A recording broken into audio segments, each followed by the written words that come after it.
Hi, and welcome back to Couple of Expats. My name is Megha, and welcome to the channel where we talk about the ins and outs of living in Finland. We are currently in the middle of our series on establishing a business in Finland. In part 1, we discussed the basics of how to get started. And in today's video, we are talking about taxation, insurances, grants, and unemployment security. Okay. These topics might not sound very exciting at first glance, but I can reassure you they are very important if you are planning on establishing your own business. A business is open for business. So let's get started. A quick shout out to Talent Boost and Business Turku who are sponsoring this video series and allowing this very important information come to you.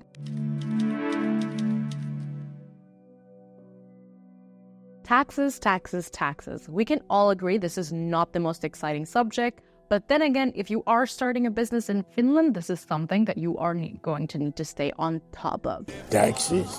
What are you talking about? Now, taxes in Finland are taken very seriously, and knowing about the tax system in Finland is going to save you a lot of headache down the road. Every company in Finland pays income tax based on financial performance, and most goods and services are also subject to value-added tax.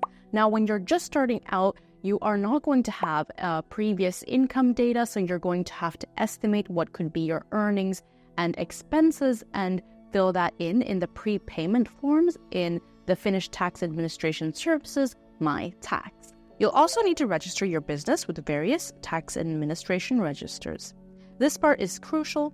Accurate preliminary assessments will help you figure out which registers you need to join and help you avoid retroactive taxation and those pesky late fees. If you're planning on hiring employees, you're also going to have to register in the employer register and take care of contributions and withholding taxes on their salaries. Keep detailed records of the company financials because at the end of the financial period, you'll need to submit a financial statement and file an income tax return. And submit! If all of this sounds overwhelming, I know it does to me, then you can consider outsourcing your financial record keeping to an accountant who can handle all of it for you. Unlike income tax, VAT is paid by the consumers. Your job is to collect it and deduct what you have paid when filing your taxes. The standard VAT rate in Finland is 25.5%, but there are reduced rates for certain products and services, and some things like export might even qualify for a zero rate. If your company's turnover exceeds 15,000 euros in 12 months, you will also need to register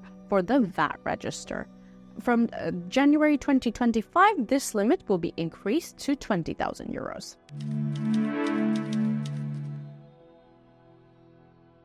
Now let's talk about another crucial aspect of starting a business in Finland, that is insurances.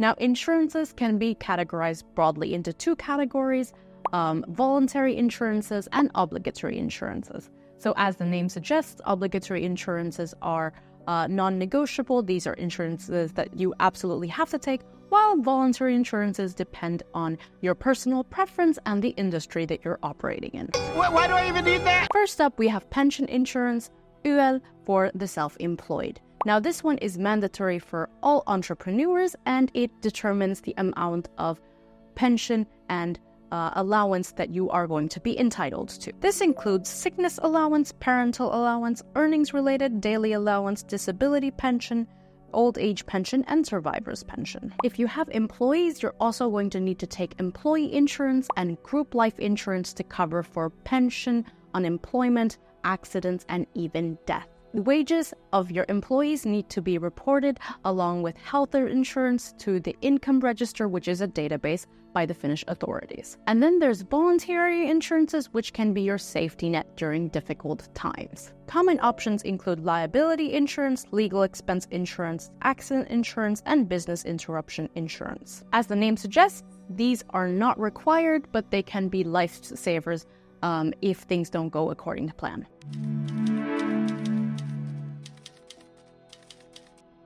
Now let's talk about something that can give your business a real boost. Now, if you've already watched part 1 of this video series, you know that we discussed preparing a business plan for grants. But what kind of grants are actually available? What are my options?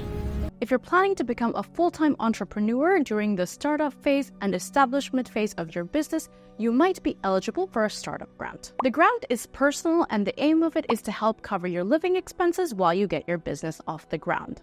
You can contact your local employment office to understand if you are eligible for the startup grant. Alternatively, if you're unemployed, then when you establish your business, you might be eligible for unemployment benefits for the first 4 months after establishing your business.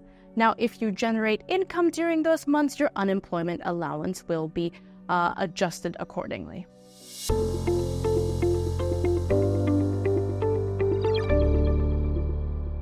Let's check if you've been paying attention. As of September 2024, what is the standard VAT rate applied to most goods and services in Finland? 25.5%. Which type of insurance is required by law for all self-employed individuals in Finland to ensure eligibility for various social benefits? Pension insurance. What is the maximum period during which the startup grant can be provided to support a new entrepreneur's livelihood in Finland? 12 months. For entrepreneurs in Finland, which insurance covers risks associated with accidents and occupational disease? Employee insurance. I'm glad to hear that I might be able to get a startup grant. Living expenses in Finland in 2024 is no joke. Yeah, indeed. I'll book a meeting with the local employment office right now.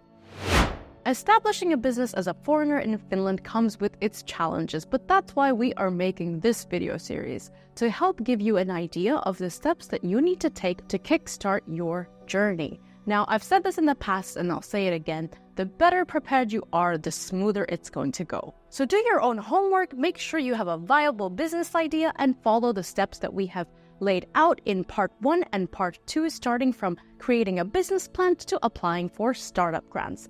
As always, if you have any questions, make sure to leave them in the comments. If you have enjoyed this video, remember to give it a thumbs up and subscribe to our channel about life in Finland. And don't worry, because we are not yet over. There are still some important topics to address about establishing a business, so stay tuned for part 3 of this video, and see you in the next video.